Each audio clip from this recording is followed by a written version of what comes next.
الطاهرين والمؤمنين والمسلمين كلهم أجمعين أما بعد أعوذ بالله من الشيطان الرجيم بفضل بسم الله الرحمن الرحيم அல்லாஹ்வினுடைய பேரருளால் பெரும் கிருபையால் 2 நோன்புகளையும் 3 தராவிகளையும் அல்ஹம்துலில்லாஹ் குர்ஆனினுடைய 4 ஜுஸுக்களை முழுமையாக நிறைவு பெற்று அமர்ந்திருக்கிறோம்.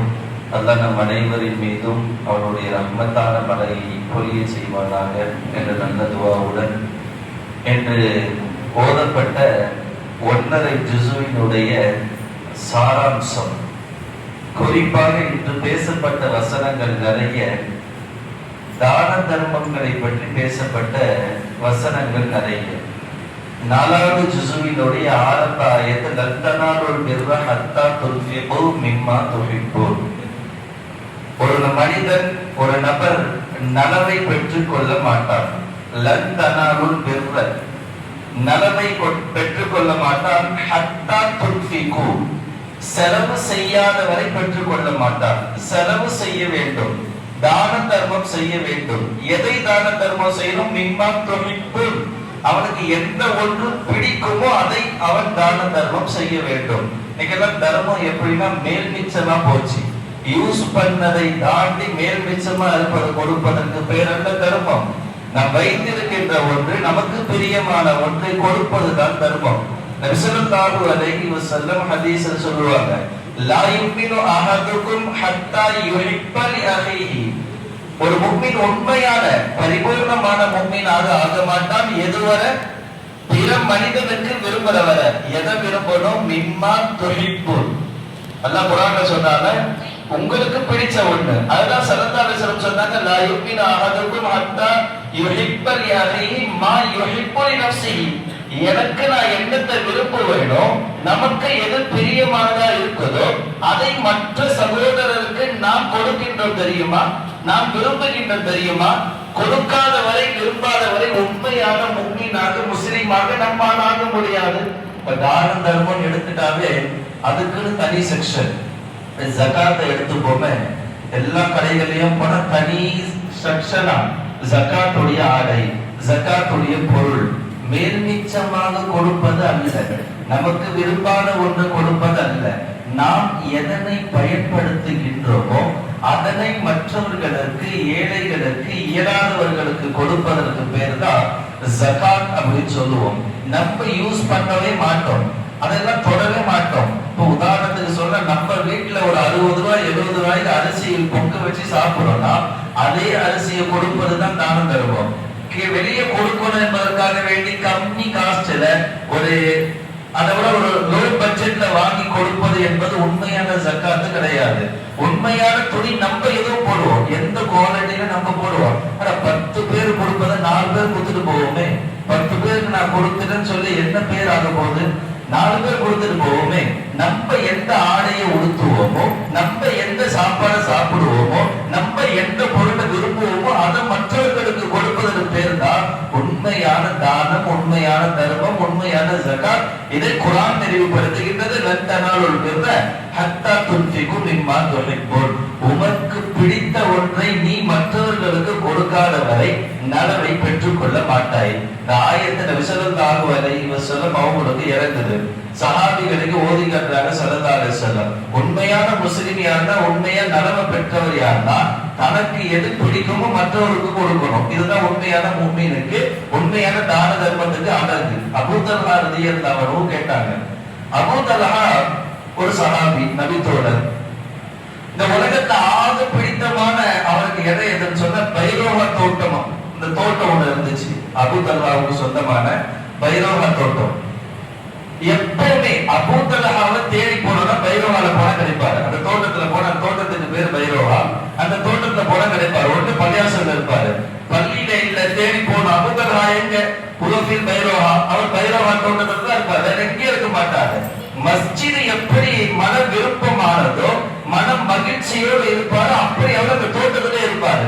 இதை முடிச்சுட்டு அங்க போய் பார்ப்பாரு. ஏன்னா சொர்க்கத்தினுடைய ஒரு வகையான தோட்டத்துல ஒண்ணு பைரோஹா தோட்டம்.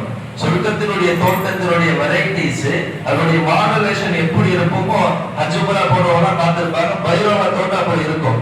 ஸல்லல்லாஹு அலைஹி வஸல்லம் சொல்லிட்டாங்க, உமக்கு பிடித்த ஒன்று தான தர்மம் செய்யாதவரை நீ நலவை பெற்றவனாக ஆக மாட்டாய், நீ உண்மையான மூமின் கிடையாது ஸல்லல்லாஹு அலைஹி வஸல்லம் சொன்னாங்க. உடனே அபூ தல்ஹா வந்து யா ரசூலல்லாஹ், நான் என் பைரவ தோட்டத்தை இந்த முஸ்லிம்களுக்கு நான் கொடுத்து விட்டேன்னாரு. எவ்வளவு பிரியமான இடம்! உலகத்துல ஆக பிரியமான இடம் அபூ தல்ஹாவுக்கு பைரவ தோட்டம். ஒரே ஒரு ஆயத்தை கேட்ட உடனே ஈமானுடைய அடையாளம் என்ன தெரியுமா? கேட்ட உடனே கல்பு ரிஃப்ரெஷ், அந்த ஃப்ரெஷ் ஆகும். உடனே செஞ்சிடணும். அதை யோசிச்சு அது நாட்களை தள்ளி போடுவது ஒண்ணும் கிடையாது. கேட்ட அபூ தல்ஹா உடனடியாக பைரவ தோட்டத்தை மக்கா மதீனா வாசிகள் இருந்து வந்த எல்லா சஹாபிகளுக்கும், மதீனாவை சார்ந்த சஹாபிகள், அன்சாரிகள், முஹாஜிர்கள் அப்படியேதான் இல்ல, எல்லாம் பொதுவா ஏலான் பண்ணிட்டாரு அபூ தல்ஹா. நான் என் தோட்டத்தை பொதுவா எடுத்து வச்சுட்டு யார் வேணாலும் என் தோட்டத்தை வந்து எந்த பழத்தினாலும் சாப்பிட்டுக்கலாம், எந்த ஆறுல இருந்து தண்ணீர்னாலும் எடுத்து குடிச்சிக்கலாம், எந்த வேணாலும் பண்ணிக்கலாம் அனுமதி கொடுத்துட்டாரு. ஸல்லல்லாஹு கேட்டாங்க, யா அபூ தல்ஹா, ஆக பிடித்தமான இடம் அப்போ பைரவ தோட்டம் தான். எந்த அளவுக்கு மஸ்ஜித் ஒரு சஹாபி விரும்புவாங்களோ அந்த அளவுக்கு நீ விரும்பின ஒரு இடம்னா உன் வீட எல்லாம், உன் மனைவி எல்லாம், அந்த தோட்டத்தையும் தோட்டத்தில் இருக்கக்கூடிய மரத்தையும் பழத்தையும் தான் நீ விரும்பல. ஒரு ஆயத்தை கேட்டவொன்னு கொடுத்துட்டு ஏதாவது சும்மா கிம்மா சொல்றியா? சொன்னாங்க, யா ரசூலல்லாஹ், எனக்கு என்ன தோட்டம், ஒரு உண்மையான முஃமினாக வாழ்வதை விட எனக்கு தோட்டம் பெருசு கிடையாது யா ரசூலல்லாஹ். உண்மையான நலவை பெற்றுக் கொள்வதை விட எனக்கு தோட்டம் முக்கியம் இல்லை யா ரசூலல்லாஹ். இந்த தோட்டத்தை நான் முஸ்லிம்களுக்கு கொடுத்து விட்டேன்னு அந்த சபையிலே அபூ தல்ஹா ஏலம் பண்ணாங்க. அப்படி தான தர்மங்கள் செய்வதில் நமக்கு எது பிடிக்குமோ அதுதான் மற்றவங்களுக்கு கொடுக்கணும். நம்ம பயன்படுத்தியது மேல்மிச்சமா ஜகாத்தோ சதகாவோ தான தர்மமோ கொடுப்பது என்பதை இஸ்லாம் விரும்பவில்லை. ஏழைகளாக இருந்தாலும் இயலாதவர்களாக இருந்தாலும் அவர்களுக்கு நாம் கொடுக்கின்ற ஒன்று எப்படி இருக்கணும்னா, நம்ம எதை பயன்படுத்துவோமோ அதுதான் இருக்கணும். தான தர்மத்துல எண்ணிக்கை வந்து கணக்கல்ல. நான் இத்தனை பேருக்கு ஜகாத்து கொடுத்துட்டேன், நான் இத்தனை பேருக்கு சதகாவுடைய துணி எடுத்து கொடுத்துட்டேன். இந்த ரம்ஜான் செக்ஷன்லாம் வந்துச்சுன்னா எல்லாம் துணி கடையிலும் யாரா இருந்தாலும் எல்லாருக்கும் தெரியும். பாய்கனா வருவாங்க, இந்த ஜகாத் செக்ஷனுக்கு தனியா போவாங்கன்னு அவருக்கு தெரிகிற அளவுக்கு நம்மளுடைய இயலாமை நீங்க போயிடுச்சு. அது வந்து உண்மையான ஜகாத்தும் தானமும் தர்மமும். மிம்மன் துஹிப்பூன், அல்லாஹ் சொல்கின்ற வார்த்தை, நமக்கு எந்த ஒன்று பிடிக்குமோ அதுதான் கொடுக்கணும். அது போல கொடுப்பதுல அதிகமா ஆர்வத்தை செலுத்த வேண்டும். ₹1 இருக்குதா, அதுல இருந்து ஏதாவது மற்றவர்களுக்கு கொடுக்க முடியுமா? ₹10 இருக்குதா, அதுல இருந்து ஏதாவது கொடுக்க முடியுமா? என்கிட்ட ₹100 இருக்குது, இந்த ₹100 இருந்து நான் எவ்வளவு கொடுக்க முடியும்? ஒவ்வொன்றையும் கொடுக்கக்கூடிய மனோபக்குவத்தை நாம் ஏற்படுத்த வேண்டும். கொடுப்பதில் முந்திக் கொள்ள வேண்டும். ஸல்லல்லாஹு அலைஹி வஸல்லம் பொறாமைப்படுவதை எந்த விஷயத்திலுமே ஆர்வமாக்கல. ஒருத்தரை பார்த்து பொறாமப்படக்கூடாது. ரெண்டு விஷயத்துல மட்டும் பொறாமப்படலாம்.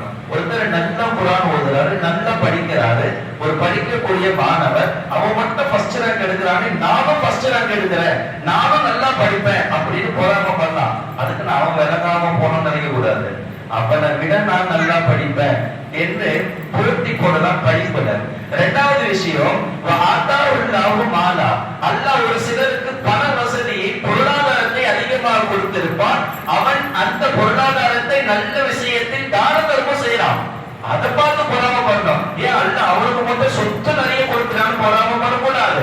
அந்த சொத்தை வச்சு அவர் நல்ல தான தர்மம் செய்யறாரு, ஜகாத்து கொடுக்கிறாரு, ஏழை எளியவர்களை வாழ வைக்கிறாருன்னா அதை பார்த்து நம்ம பொறாமப்படணும். அவன் ஒரு ஏழையை வாழ வைக்கிறான், நான் 2 ஏழை வாழ வைப்பேன். அவன் ஒருத்தருக்கு ஜகாத்து கொடுக்கிறான், நான் 2 பேருக்கு ஜகாத்து கொடுப்பேன். அப்படின்னு செலவு செய்த விஷயத்துல பொறாமைப்படுவதையும் அருமை நாயகம் ரசூலுல்லாஹ் ஸல்லல்லாஹு அலைஹி வஸல்லம் ரொம்ப ஆர்வப்படுத்திருக்கிறாங்க.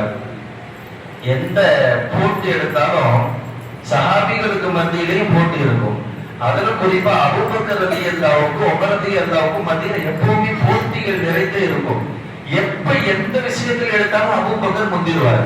அது அமலுடைய விஷயமா இருக்கட்டும், தொழுகையா இருக்கட்டும், தான தர்மமா இருக்கட்டும், எப்படியாவது அபூபக்கர் முந்தி வந்துடுவாரு.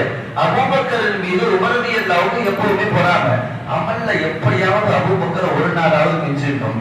ஸல்லல்லாஹு அலைஹி வஸல்லம் ஒரு போருக்காக வேண்டி ஏலான் பண்றாங்க. இந்த போர் இருக்குது, உங்களுடைய பொருளாதார உதவி தேவைப்படுது, வந்து உங்களால முடிஞ்ச பொருளாதார உதவியை செய்யுங்க. நாளைக்கு இந்த இடத்துல வந்து உங்களால முடிஞ்ச பொருளாதார உதவியை செய்யுங்க முடிவு பண்ணிட்டார் அபூபக்கர். எல்லாத்தையும் கொண்டு வரணும். உமரதி எல்லாம் பக்காவா முடிவு பண்ணிட்டாங்க. இப்பயாவது எப்படியாவது அபூபக்கர் ரலியல்லாஹு முந்திடணும். அபூபக்கர் ரலியல்லாஹு எப்படியாவது முந்திடணும். நாளைக்கு வராங்க ஸல்லல்லாஹு அலைஹி வஸல்லம், அங்கங்க ஒவ்வொரு சஹாபிகளும் ஒவ்வொரு குவியலை வச்சிருக்கிறாங்க. இப்ப நம்ம பணக்காசு எடுத்துட்டு வரோட அவங்க வீட்டுல இருந்த தானி என்னென்ன பொருளா இருக்குதோ அப்படியே குவியலா வச்சிருக்கிறாங்க. வந்த உமரதி எல்லாம் பார்த்தாங்க. அபூபக்கருடைய குவியல் சின்னதா இருக்குது. உமரதி எல்லாம் முடிவு பண்ணிட்டாங்க, நம்ம குவியல் பெருசா இருக்குது, இன்னைக்கு எப்படியாவது அமல்ல ஸல்லல்லாஹு அலைஹி வஸல்லத்திட்ட நான் தான் ஃபர்ஸ்ட் ரேங்க் எடுக்கணும் நல்ல ஆர்வத்துல இருக்கிறாங்க. அருமை தோழர் அபூபக்கர் சித்திக் ரலியல்லாஹு அன்ஹு நபியுடைய நெருங்கிய நண்பர் அல்லவா. ஒரு நட்பிற்கு முன்மாதிரி என்றால் நாயகமும் அபூபக்கரும் தான். ஒரு நண்பனை எப்பயும் விட்டு கொடுத்ததே கிடையாது. வந்தாங்க ஸல்லல்லாஹு அலைஹி வஸல்லம், பார்த்தாங்க அபூபக்கருடைய குவியல் கம்மியா இருக்குது, உமர் ரலியல்லாஹுடைய குவியல் பெருசா இருக்குது. உமர் ரலியல்லாஹு எப்படியாவது இன்னைக்கு நான் முந்திடுவேன் என்ற நல்ல ஒரு சந்தோஷத்துல அப்படியே நிக்கிறாரு. வந்து ஸல்லல்லாஹு அலைஹி வஸல்லம் புரிஞ்சுக்கிட்டாங்க. எதை கொண்டு வந்தன்னு கேட்டா அபூபக்கர் கம்மி, உமர் ரலியல்லாஹு அதிகம். வந்து ஸல்லல்லாஹு அலைஹி வஸல்லம் அபூபக்கரை கூப்பிட்டு கேட்டாங்க, யா அபூபக்கர், வீட்டுல என்னத்தை விட்டு வந்தீங்க? வீட்டுல என்னத்தை விட்டு வந்தீங்க? அபூபக்கர் ரலியல்லாஹு சொன்னாங்க, அல்லாஹ்வையும் ரசூலையும் தவிர எல்லாத்தையும் கொண்டு வந்தேன் யா ரசூலல்லாஹ். உமர் ரலியல்லாஹு கேட்டாங்க, யா அமீரல் முஃமினீன் உமர் இப்னுல் கத்தாப், நீ என்னத்தை வீட்டுல விட்டு வந்த? யா ரசூலல்லாஹ், இது போல ஒரு குவியல் வீட்டுல இருக்குது. சபக்க அபூபக்கர், இப்பயும் அபூபக்கர் ரலியல்லாஹு முந்திட்டாங்க. அப்ப தீனுக்காக வேண்டி முழுமையாக அர்ப்பணிப்பு செய்தவர்கள் தான் ஹஜ்ரத் அபூபக்கர் சித்திக் ரலியல்லாஹு அன்ஹு. எந்த நிலையிலும் அல்லாஹ்வுக்காகவும் ரசூலுக்காகவும் தன் வாழ்க்கையை முழுமையாக அர்ப்பணித்தவர்கள் தான் அபூபக்கர் சித்திக் ரலியல்லாஹு அன்ஹு. அப்பேற்பட்ட தான தர்மங்களை நாமும் செய்ய வேண்டும். தான தர்மங்களை நாமும் முற்படுத்திக் கொள்ள வேண்டும். நம்மை எதை நமக்கு பிடிக்குமோ, எது நமக்கு விருப்பமானதாக இருக்கிறதோ அதை மற்றவருக்கு கொடுக்க வேண்டும். அந்த தன்மையை நாம் கொண்டு வர வேண்டும். நம்ம கூட இந்த மக்தப் மதரசால, நம்ம பள்ளியில மதரசால சின்ன வயசுல இருந்து இந்த கொடுக்கிற தன்மை அவனுக்கு வரணும்னு சொல்லி ஒரு சின்ன சேரிட்டி டப்பா வச்சிருக்கிறோம். அதுல பிள்ளைங்க ₹1 ₹2 போடுவாங்க. இந்த வயசுல இருந்தே கொடுக்கிற மனோபக்குவத்தை கொண்டு வர வேண்டும் என்றுதான் வைக்கப்பட்டிருக்கிறது என்பதையும் தங்களுடைய கவனத்திற்கு கொண்டு வந்து சேர்க்கிறேன். நம்முடைய பிள்ளைகளுக்காகவும் நமக்காகவும் அதிகமாக துவா செய்ய வேண்டும். ஒரு சின்ன நினைவு கூறுதல், 3வது நோன்பு அன்னைக்குதான் ஃபாத்திமா ரலியல்லாஹு அன்ஹாவுடைய நினைவு தினம். நம்மை விட்டு பிரிந்த சொர்க்கத்தின் தலைவி ஃபாத்திமா ரலியல்லாஹு அன்ஹாவினுடைய நினைவு தினம் என்று தான்.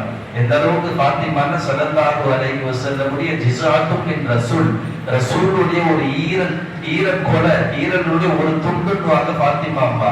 எந்த அளவுக்குன்னா சொர்க்கத்தினுடைய தலைவி என்று பெயரிடப்பட்ட ஃபாத்திமா ரலியல்லாஹு அன்ஹா தன்னுடைய வாழ்க்கை முழுவதுமே இஸ்லாத்திற்காக வேண்டி நாயகத்தினுடைய பேச்சை கேட்டு அர்ப்பணம் செய்த ஃபாத்திமா ரலியல்லாஹு அன்ஹா அவர்கள் நம்மை விட்டு பிரிந்த தினமாக இருக்கின்றது. நாம் கேள்விப்பட்டு விட்டோம். நம்மால் முடிந்த ஒரு யாசீனோ அல்லது ஏதாவது ஒரு தானமும் தர்மமும் செய்து அன்னையாருடைய பெயரிலே ஈசா சவாபு செய்ய வேண்டும். அது ரசூலுல்லாஹி ஸல்லல்லாஹு அலைஹி வஸல்லம் அவர்களினுடைய அன்பு மகள் ஃபாத்திமா ரலியல்லாஹு அன்ஹா அவர்கள் பேரில் ஈசா சவாபு செய்து அவர்களுடைய வசீலாவை பெற்று சுவனத்திலே சென்றடைகின்ற நற்பாக்கியத்தை அல்லாஹ் நம் அனைவருக்கும் தந்தருள்வானாக. ஆமீன். வாஹிர் தாவானா அல்ஹம்துலில்லாஹி ரப்பில் ஆலமீன். சுப்ஹானல்லாஹி வ பிஹம்திஹி சுப்ஹானக்கல்லாஹும்ம வ பிஹம்திக் ونشهد ان لا اله الا انت استغفرك واتوب اليك. سبحان ربك رب العزه عما يصفون وسلام على المرسلين والحمد لله رب العالمين.